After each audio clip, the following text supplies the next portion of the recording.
Hi! Hello! నమస్తే. అందరూ ఎలా ఉన్నారు? బాగున్నారా? మిసెస్ అగస్త్య స్టోరీ మీకు నచ్చుతుందని అనుకుంటున్నాను. మిసెస్ అగస్త్య పార్ట్ 20 కథలోకి వెళ్ళే ముందు వీడియోని లైక్ చేసి హ్యాప్ చేయండి. Hello madam, what happened? అని తను అడుగుతుంటే, సార్ అంటూ నా చేతిని మెల్లిగా తన టీషర్ట్ లోపల నుంచి తన హృదయం మీదకి తీసుకెళ్ళి, నా వేళ్ళతో తన ఛాతీ మీద ముగ్గులు నేర్చుకుంటూ, మరేమో నాకేమో పెద్ద యాక్సిడెంట్ జరిగింది కదా అన్నాను. హా! అయితే? అంటూ నా మాటల మధ్యలో ఉండగానే ఆపేసి అడిగాడు. కిచెన్ అంతా నేనెలా క్లీన్ చేయగలను? అని మూతి ముడిచి తన వైపుకు కళ్ళెత్తి చూశాను. అదంతా కిచెన్‌ని చెత్త కుప్పలా మార్చే ముందుండాలి అని నా భుజం చుట్టూ చెయ్యి వేసి చెప్పాడతను. అయినా నేనేం చేస్తాను? నేనేం చేయలేదు. అంతా క్రిషే చేశాడు. అనవసరంగా నన్ను రెచ్చగొట్టాడు అని నేను చెబుతుంటే, నువ్వు గందరగోళం చేశావు. అంతేనా? అంటూ నా భుజం దగ్గర అతను నిమురుతూ ఉంటే, మాటలొకటి, చేతలొకటి అని తిట్టుకున్నాను మనసులోనే. నాకు యాక్సిడెంట్ జరిగితే నేను ఈ క్లీనింగ్ ఎలా చేయగలను చెప్పు? అలిసిపోయానంటే మళ్ళీ కష్టం కదా! ప్లీజ్ నా వల్ల కాదు అని అన్నాను నేను. ఓహ్! ఏం చేద్దాం? అని అన్నాడు అగస్త్య. నేను అలాగే చూస్తుంటే, సరే అయితే వదిలేయ్ అంటూ నా కణత మీద పెదవులు తాకించాడు. నవ్వుకున్నాను గర్వంగా. థ్యాంక్ యూ అని హత్తుకొని అప్రయత్నంగా తన మెడ దగ్గర ముద్దు పెట్టుకున్నాను. అవసరమా ఇవన్నీ? అంటూ ఇంకా హత్తుకున్నాడు. అర్థమైంది నేనేం చేశానో. చిట్టెలుకలా తనలో ముడుచుకుపోయాను నేను. నా వీపుని తన చెయ్యి తడుముతుంటే కళ్ళు మూసుకుపోయాయి తన్మయత్వంలో నాకు. తన మెడ దగ్గర చెయ్యేసి తన భుజం దగ్గర ముఖం దాచుకున్నాను. మెల్లిగా తను నన్ను వదులుతుంటే షాక్ అయ్యా. కారణం తన స్పర్శలో తేడా కనిపెట్టేశా కాబట్టి. అంత త్వరగా వదిలాడు అంటే నమ్మడం కష్టమే కదా మరి. ఎక్కడికి? తన కౌగిలి నుంచి దూరం అవ్వడం ఇష్టం లేక అడిగాను నేను. మీరు చేసిన రచ్చకి ఎవరు క్లీన్ చేస్తారు? అంటూ బెడ్ దిగాడు. ఓయ్! పట్టుకున్న తన చేతిని నువ్వు క్లీన్ చేస్తావా అని అడిగాను. ఆ! మరి? ఇక్కడ ఎవరూ లేరా? ఎవరుంటారు? ఎందుకుంటారు? అని అన్నాడు తను. ఇల్లు క్లీనింగ్‌కి అని అడిగాను. మెయిడ్ ఉంటుంది. 4 రోజులు రాదట. హెల్త్ అప్సెట్ అట అని చెప్పాడతను. సారీ నాకసలు బుద్ధి లేదు అన్నాను ఏడుపు మొహం పెట్టి. అలాంటి నిజాలు ఒప్పుకోకూడదు సెనోరిటా అంటూ తట్టాడు నా బుగ్గపై. నవ్వలేదు నన్ను. కోపం లేదు. మేం చేసిన పనికిమాలిన పని వల్ల ఇప్పుడు అగస్త్య కష్టపడాల్సి వస్తుంది. ఛ! క్రిష్ గాడిదే తప్పు అనుకున్నాను. నువ్వక్కర్లేదు నేను క్లీన్ చేస్తా. నా ఫ్లాట్ నేనే క్లీన్ చేసుకునేది అని అన్నాను. ఇప్పుడు నీకు యాక్సిడెంట్ అయింది కదా పెద్దది అని నా డైలాగ్ నాకే వేశాడతను. ఏం కాదులే అని అంటుంటే, ఓ కిస్ ఇవ్వు ఎనర్జీ వస్తుంది. నువ్వు రెస్ట్ తీసుకో అని నవ్వాడు. నేనెప్పుడూ ఇంతే ఇమ్మెచ్యూర్డ్‌గా బిహేవ్ చేస్తాను కదా అని అన్నాను. హమ్! ఇందాక కూడా నన్ను రెచ్చగొట్టావు తిక్క తిక్క ప్లాన్లు వేస్తూ అని నవ్వాడు మరింత అందంగా. షాక్ అయ్యి అది అది సారీ అన్నాను వెర్రి నవ్వు నవ్వుతూ. నా ముంజేయి పట్టుకుని దగ్గరికి లాక్కుని నా చెంప మీద చెయ్యేసి కిస్ ఇస్తావా? నేనే తీసుకోనా అని అన్నాడు. అప్పటి వరకు బెడ్ మీద మోకాళ్ళ మీద కూర్చున్న నేను నిలబడి సమ్మతంగా తన మెడ చుట్టూ చేతులతో మాలల్లేశాను. కళ్ళు కిందకి దించేస్తూ. నా బుగ్గ మీద ముద్దు పెట్టి, ఇప్పుడు ముద్దుతో మొదలు పెడితే ఆగడం కష్టం. తర్వాత చూద్దాంలే అని నన్ను వదిలాడు. తన్నే చూస్తున్నాను నేను. వెళ్ళిపోయాడు. నేను చూస్తుండగానే. నేను వస్తున్నా అని అరిచా. అక్కర్లేదు అన్నాడు తను. అయినా వింటేగా వెళ్ళాను తన వెనకాలే. అప్పుడే రూమ్లో నుంచి వచ్చాడు క్రిష్. అగస్త్య క్రిష్ ఇద్దరూ కలిసి క్లీన్ చేస్తూ ఉన్నారు. నా మీద చిప్స్ ప్యాకెట్ విసిరాడు అగస్త్య. అది నమిలేశా. నా రావణుడికి ఓపెన్గా సైట్ కొడుతూనే. డాడీతో మాట్లాడడానికని ఫోన్ తీసుకుని గార్డెన్లోకి వచ్చాను. ఇల్లు చిన్నది అయినా గార్డెన్ మాత్రం చాలా చాలా పెద్దది. ఈవినింగ్ చల్లగాలికి నడుస్తూ ఉంటే చాలా నచ్చింది నాకు అక్కడ. డాడీకి కాల్ చేసి ఇక్కడ వర్క్ ఉందని చెప్పేశాను. తప్పలేదు నాకు. డాడీకి అబద్ధం చెప్పడానికి గిల్టీ ఫీలింగ్గా అనిపించింది.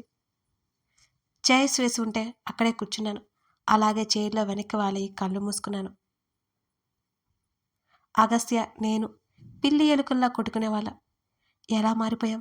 తన గురించి ఎంత పొరపాటుగా ఆలోచించాను నేను. నన్ను ఎప్పుడూ టార్చర్ చేయడం తన ధ్యేయం అనుకునేదాన్ని. కానీ నాకేం తెలుసు నా సంతోషం కోసం తన గమ్యమని. వావ్! ప్రాస పొంగుతోంది నాకు. నా ఆలోచనలన్నీ విన్ని చెప్పిన వాటి మీదకే మరలాయి. చల్లగాలికి నాకే తెలియకుండా కళ్ళు మూసుకుని ఆలోచిస్తున్నాను.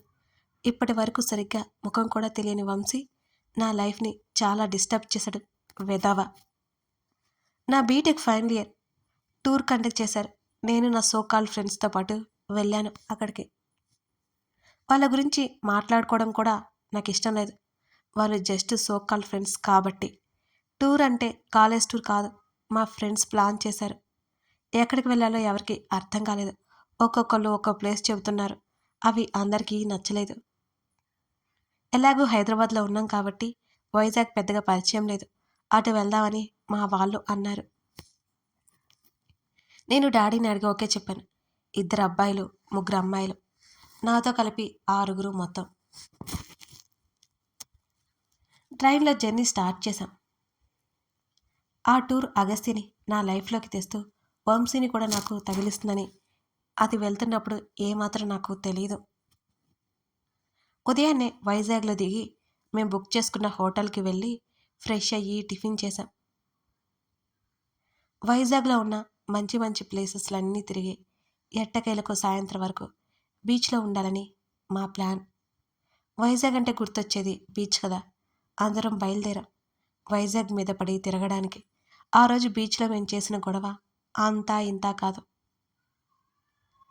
నైట్ హోటల్ రూమ్కి వచ్చి ఫ్రెష్ అయి తినేసి డాడీతో కాసేపు మాట్లాడి ఆ తర్వాత బొజ్జున్నాను. మళ్ళీ ఉదయాన్నే వేరే ప్రోగ్రామ్స్ ఉన్నాయి కాబట్టి బొర్రా గృహాలకు వెళ్ళాలి అని అనుకున్నాం. ట్రైన్కి వెళ్ళాలి అని ఫిక్స్ అయ్యాం కాబట్టి అందరం ట్రైన్కి వెళ్ళాలి. అసలే వర్షాకాలం. ఉదయాన్నే లేపేశారు మా వాళ్ళు. నిద్ర లేపేశారు. ఆ చలికి చుక్కలు కనిపించాయి పట్టపగలే మాకు. అలాగే వణుకుతూ ట్రైన్లోనే కూర్చున్నాం.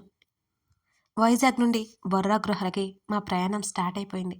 ఉదయం ఎప్పుడో స్టార్ట్ అయితే దాదాపు 11 గంటల సమయంలో అక్కడికి చేరుకున్నాము మేము. కడుపులో ఆకలి కేకలు మొదలవ్వకుండా ట్రైన్లో ఆల్రెడీ టిఫిన్ చేసాం కాబట్టి రిలాక్స్డ్గా ట్రైన్ దిగాం. అసలే వర్షాకాలం కావడంతో పచ్చదనం ఇంకా రెట్టింపు అయి కనిపించింది. కేవ్స్ అన్నీ తిరిగి వచ్చేసరికి సాయంత్రం అయిపోయింది. అప్పటికే మబ్బులు పట్టేశాయి. పిల్లి ఎలుకల్లా కొట్టుకోవడం కాకుండా ఈసారి హార్స్ రేస్ జరుగుతుంది నా పొట్టలో. ఆకలేస్తుంది, ఏదైనా తిందాం పదండి అని అన్నాను నేను. నా ఫ్రెండ్స్తో నాతో బయలుదేరారు మేయడానికి. సరే అంటూ వాళ్ళు కూడా. అక్కడ వెదురు బొంగు కర్రలతో చికెన్ వండుతున్నారు. అది చూడగానే నా నోట్లో నీళ్లు ఊరే. అసలే ఆకలి మీద ఉన్నాను. వాళ్ళు వండిన చికెన్ని గబుక్కున లాగేసి లటుక్కున నోట్లో వేసుకోవాలనిపించింది నాకు. అందరం అక్కడికి వెళ్ళి చికెన్ పార్సిల్ చేసుకున్నాం. ఎందుకంటే సన్నని చిరుజల్లు పడుతోంది. వర్షంలో తడిచి తినకుండా వర్షాన్ని చూస్తూ తినాలి అని కాస్త ముందుకు వెళ్ళాలి అనుకున్నా. నా చికెన్ కవర్ నేను పట్టుకుని పక్కకు వచ్చేశాను.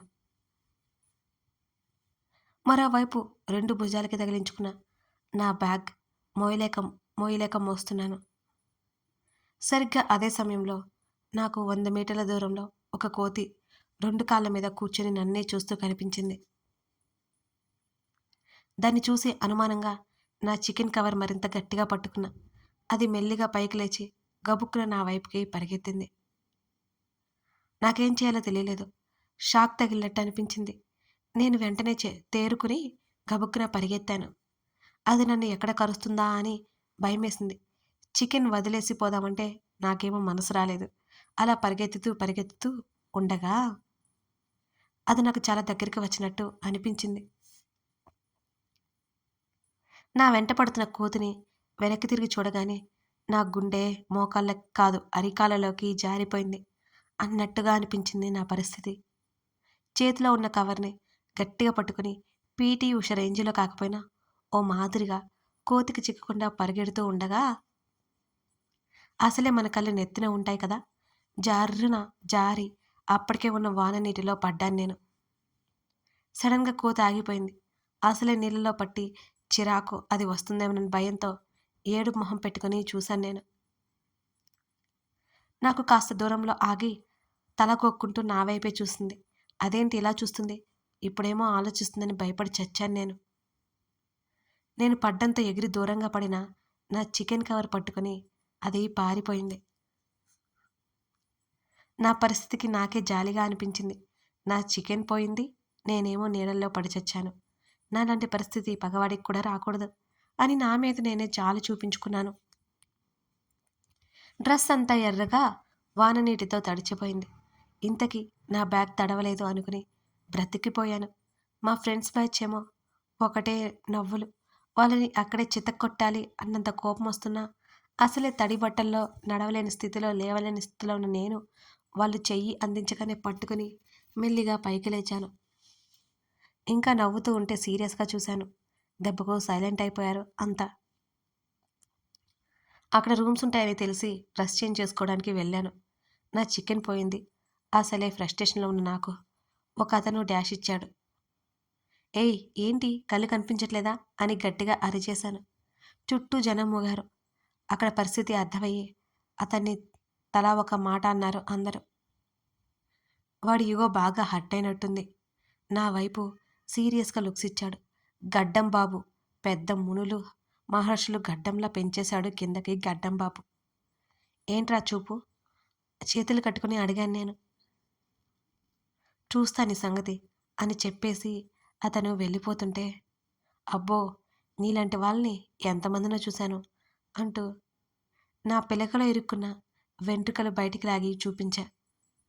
ఏం చేయలేక అక్కడి నుంచి కోపంగా వెళ్ళిపోయాడు గడ్డం మహాశయుడు. వాడే వంశీ అని నాకేం తెలుసు? వాడి గడ్డం తప్పితే నాకేం గుర్తులాదాయే వాడి మొహం. వాడే మా సీనియర్ సిటిజన్. సారీ మా సీనియర్ అని నాకేం తెలుసు? ఎప్పుడో మేము బీటెక్ చదవకముందు చదివి వెళ్ళిపోయాడట. మా ఫ్రెండ్స్ బ్యాచ్ దగ్గరికి వచ్చేసాను నేను ఇక.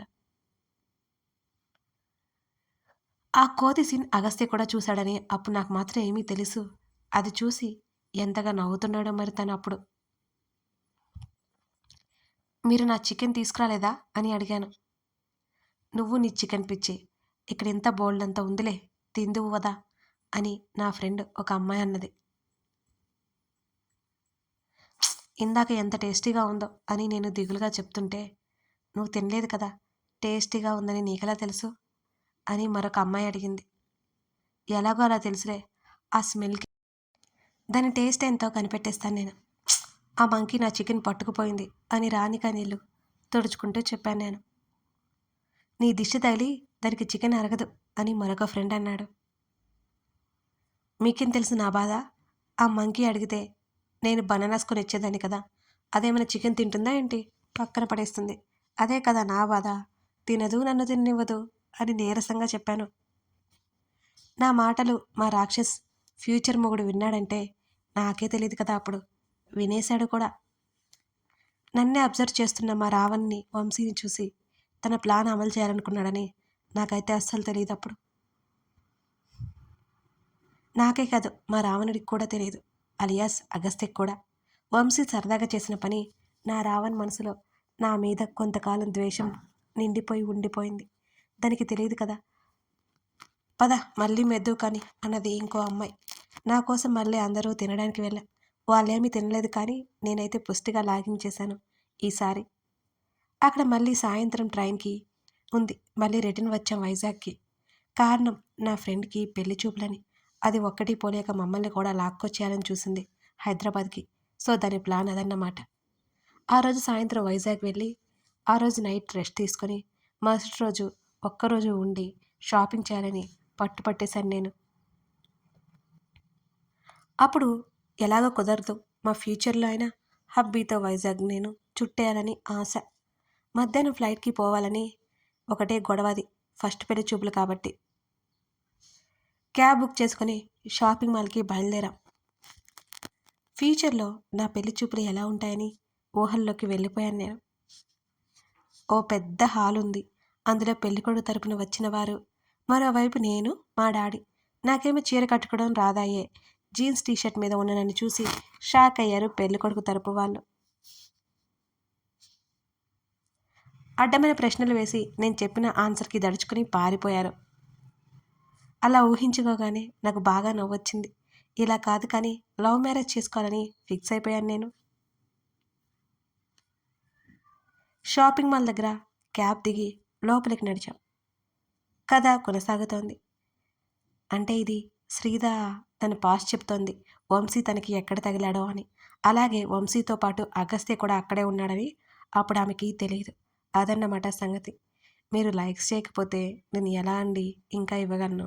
డైలీ 2 ఎపిసోడ్స్ ఇస్తున్నాను కదా! మీరు ఒక చిన్న లైకే కదా చేయడం. దానివల్ల ఈ స్టోరీ మరికొందరికి రీచ్ అవుతుందండి. మర్చిపోకుండా చేసేయండి. అప్పుడే కదా నాకు కూడా బాగా ఇంట్రెస్ట్ వస్తుంది. చేస్తారు కదూ?